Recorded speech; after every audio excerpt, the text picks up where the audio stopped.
(1월은) 2025년을 준비하는 달입니다. 중소벤처소상공인 여러분들도 올 한 해를 계획하고 계실 텐데요. 그래서 준비했습니다.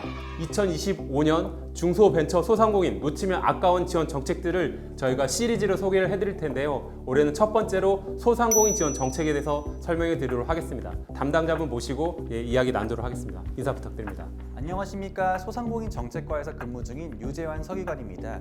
소상공인 분들에게 도움이 될 정책을 소개해드리도록 하겠습니다. 네, 서기관님. 요즘 소상공인들이 좀 어렵다 이런 말씀도 많이 하시는데 지금 현장의 목소리 어떻게 듣고 계신지 궁금합니다. 많은 분들이 경영비용 부담 증가에 큰 어려움을 겪고 있는데요. 인건비 임대료 그리고 최근 배달 택배비 등에 대해서 많이 어려움을 겪고 있습니다. 아울러 폐업하는 분들이 증가함에 따라서 이에 대한 정책들도 좀 고민이 필요할 것 같습니다.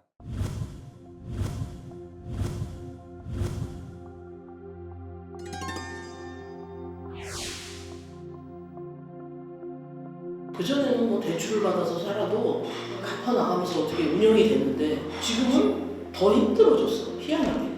이게 배달해서 매출은 오르지만 그 배달비 부담이 많이 됩니다. 배달을 하면 할수록 물론 뭐 적자에 안 나겠지만 그냥 마진이 없는 상태에서 재료비가 올라가면 어쩔 수 없이 단가를 올려야 되잖아요. 그런 부분에서 악순환이 되고 있다고 저는 생각합니다. 물가는 오르는 반면에 오시는 분들은 적으니까 어떻게 해야 되나 솔직히 고민이 많이 되고 있습니다.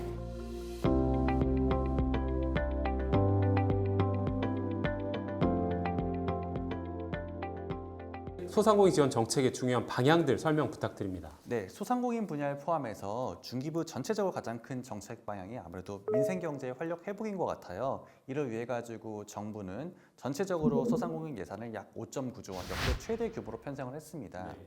크게 이제 경영 부담 완화, 재기 지원 정책 방향을 하나씩 말씀드리고 추가적으로 혁신 소상공인들을 육성 지원한 방향도 말씀드리도록 하겠습니다. 네.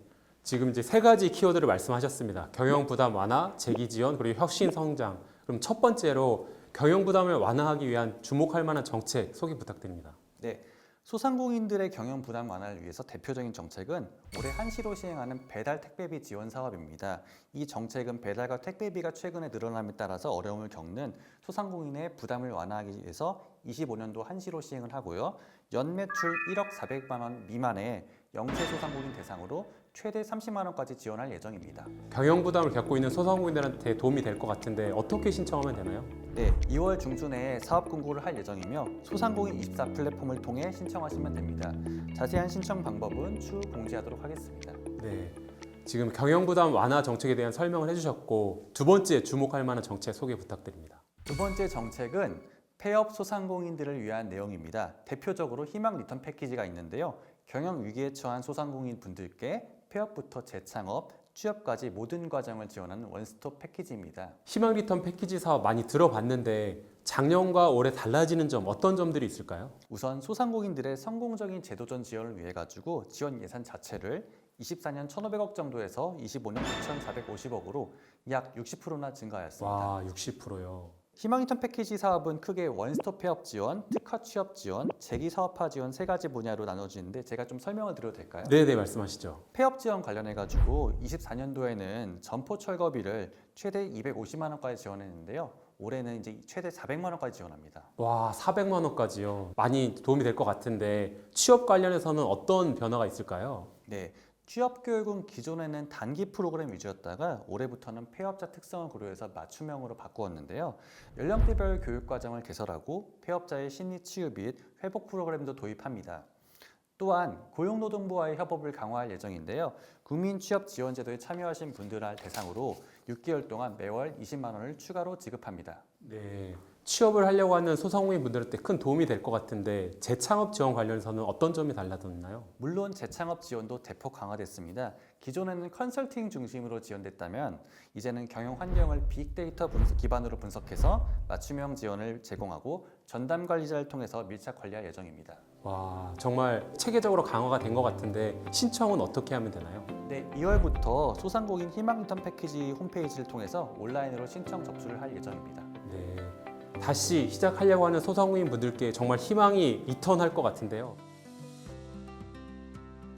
희망 리턴 패키지는 한마디로 기회다. 지금 지원을 고민하고 계시다면 무조건 지원하십시오. 반드시 좋은 성과가 있을 겁니다. 나침판과 지도라고 생각합니다. 갈 길을 잃어서 어떻게 해야 할지 모르는 저와 같은 사람들에게 길의 방향과 방법을 알려주는 그런 제도인 것 같습니다. 마지막으로 세 번째 지원 정책 소개 부탁드립니다. 네, 그동안 사실 어려운 소상공인들을 지원한 내용에 말씀드렸는데 이번엔 좀 유망 소상공인들을 좀 발굴하고 육성 성장시키는 거에 대해서 이야기를 드릴까 합니다. 대표적으로 기업가형 소상공인 육성 정책을 소개해드리겠습니다. 소기업으로 성장 가능성이 높은 혁신 소상공인을 지원한 정책으로 예산은 24년 520억 정도에서 25년 830억 정도로 약 300억이 증가했어요. 와, 네. 기업가형 소상공인은 여러 가지 사업으로 구성되어 있는데요. 대표적으로 신사업 아이디어를 가진 예비 창업자들 대상으로 교육 사업화 자금을 지원하는 혁신 소상공인 창업 지원부터 로컬 크리에이터, 로컬 브랜드 육성, 성장 가능성이 있는 소상공인의 제품과 서비스 창출을 지원하는 강한 소상공인 성장 지원까지 다양합니다. 와, 정말 다채롭고 체계적인 지원인 것 같은데 이 사업만의 특징이 있을까요?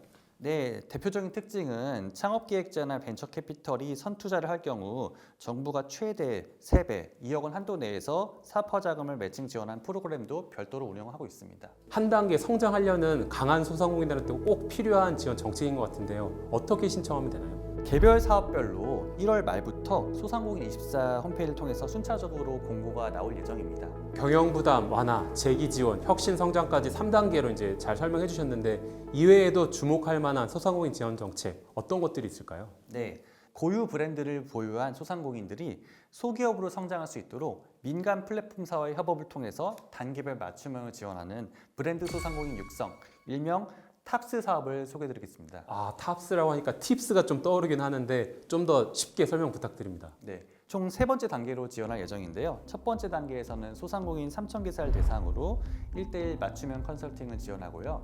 두 번째 단계에는 온라인 플랫폼에서 판매 활성화를 위한 광고, 물류 비용 등 판촉 비용을 지원할 예정입니다. 마지막 세 번째 단계는 올해 탑스 30개사를 선정해서 특별 기획전과 오프라인 팜업 등 전방위로 지원하는 등 소상공인의 고유한 브랜드를 강화시켜 나갈 예정입니다. 와, 정부와 민간과 민간 플랫폼이 다 같이 협업하는 윈윈 정책인 것 같습니다.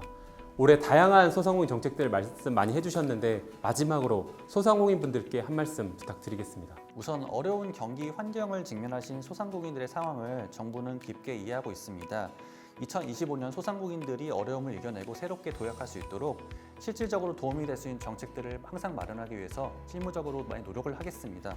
지금까지 2025년 소상공인 지원 정책, 주목할 정책들을 많이 들어보셨는데요. 이런 정책들을 활용해서 올 한 해가 소상공인 여러분께도 더 큰 기회의 한 해가 됐으면 좋겠습니다. 감사합니다.